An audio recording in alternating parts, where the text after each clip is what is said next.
Law number 11, लोगों को अपने ऊपर निर्भर रखना सीखें। अगर आप अपनी आज़ादी चाहते हैं तो खुद को दूसरे लोगों की ज़रूरत बनाइए। लोग जितना ज़्यादा आप पर निर्भर होंगे, आपको उतनी ही ज़्यादा आज़ादी मिलेगी।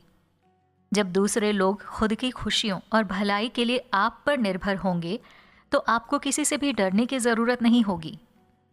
बिस्मार्क केवल 32 वर्ष की आयु में ही पर्शिया के संसद के सदस्य बन गए थे, लेकिन जब वो संसद में पहुंचे तो वहां उनका कोई भी दोस्त या साथी नहीं था।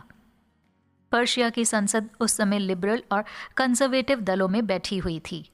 बिस्मार्क ने लिबरल और कंजर्वेटिव में से किसी भी दल को ना चुनते हुए पर्शिया के राजा फेडरिक विलियम चतुर्थ का साथी बनना तय किया। हालांकि उस समय पर्शिया के राजा की शक्तियां बेहद कम हो चुकी थी और संसद के समक्ष उसकी ना के बराबर चलती थी। इसके अलावा फेडरिक विलियम के विचार बिस्मार्क के कट्टर राष्ट्रवादी विचारों से बिल्कुल अलग थे।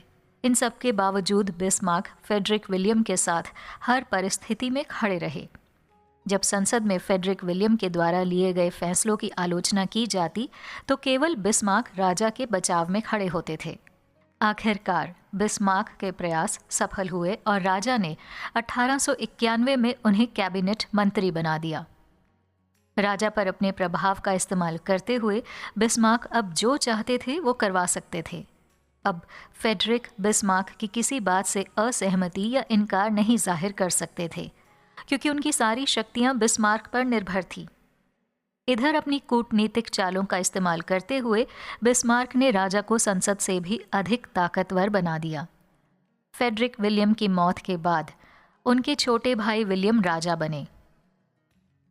विलियम बिस्मार्क को बिल्कुल भी पसंद नहीं करते थे और उन्हें मंत्री के पद से हटाना चाहते थे, लेकिन जब उन्होंने गद्दी संभाली तो उनके सामने दुश्मनों की ऐसी फौज मौजूद थी जो उनकी शक्तियां छीनना चाहते थे।